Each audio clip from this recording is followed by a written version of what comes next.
Baik, kalau gitu saya ke Mas Osko. Mas Osko sendiri bagaimana? Terutama ketika kita lihat saat ini Prabowo Gibran kan bisa dibilang menjadi sebuah wajah yang dikedepankan begitu untuk melanjutkan pemerintahan dari Pak Jokowi. Merasa tersindirkah dengan pernyataan dari Ibu Mega? Ya, sebenarnya sih kita tidak tersindir sama sekali. Malah kita sedikit bingung.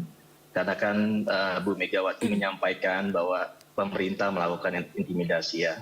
Tadi yang saya dengar seperti itu. Nah, kita bingungnya adalah bahwa sebenarnya pemerintah kita ini sekarang kan siapa?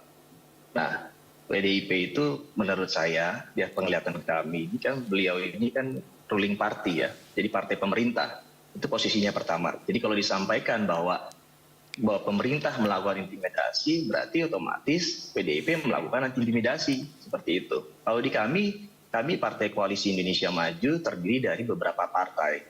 Namun kalau menyampaikan terhadap pemerintah ya berarti ruling party yang sekarang, kan seperti itu. Nah, itu yang pertama. Yang kedua, bahwa kita semua menyadari bahwa setiap ASN di Republik Indonesia, TNI Polri sudah menandatangani fakta integritas untuk bersikap netral terhadap pemilu 2024.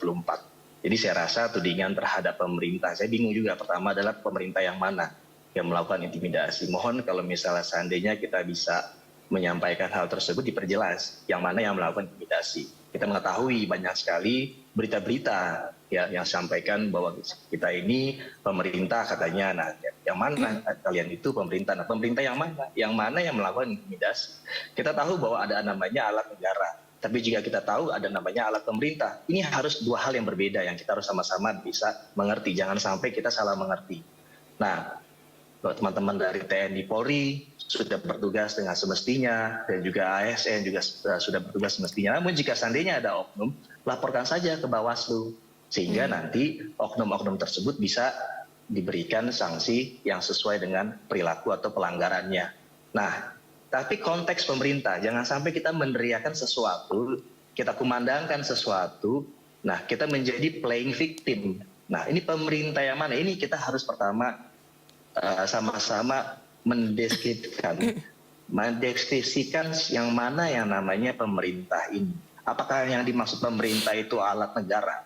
Ini yang mana? Nah ini sini diperjelas, apakah benar alat negara dipakai menjadi alat pemerintah untuk melakukan intimidasi? Nah ini juga pertanyaan kedua. Nah, kalau di kami, syukur alhamdulillah puji Tuhan bahwa TKN Prabowo Gibran, khususnya tim kami, tim F, selalu dihimbau untuk berpolitik dan juga mengkampanyekan dengan selalu hati yang riang gembira. Oke, Ya, tidak pernah ada intimidasi atau represi, Mas Osko, terhadap TKN? Kami tidak pernah merasakan seperti itu, karena kita menganggap semua ini kita, artinya berpolitik itu kita dengan hati yang riang gembira saja. Tidak perlu kita menganggap sesuatu itu terlalu di bawah perasaan. Ya, tapi ya syukurnya kita gangguan daerah mungkin kalau misalnya terjadi itu biasa. Saya rasa kalau misalnya kita lagi sedang masa yang banyak, terus kemudian kita sedang bergerak dari daerah ke daerah, itu misalnya sulit karena jalan yang ditutup. Itu menurut saya hal-hal yang biasa dilakukan dalam kampanye.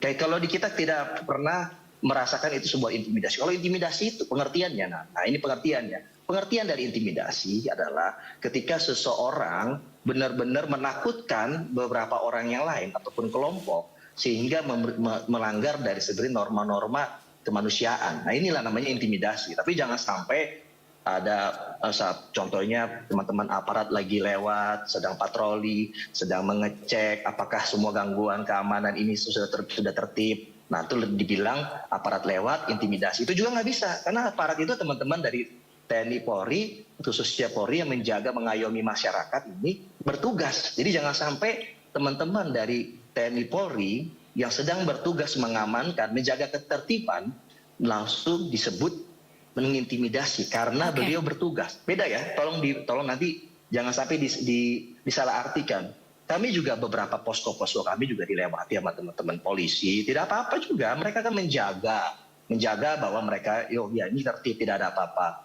Maka mereka itu melakukan sesuatu yang disebut kita mencegah daripada terjadi sesuatu. Nah mereka biasa tuh patroli-patroli tersebut. Jadi tolong dibedakan. Jangan seolah-olah kita memakai diksi-diksi yang menakutkan, diksi-diksi yang membangkitkan, apalagi disampaikan ya pergerakan 98. Enggak, kita di Indonesia ini sekarang damai sejahtera dan kita tetap mengkampanyekan pemilu damai. Ya, itu yang kita harus tekankan dulu. Baik.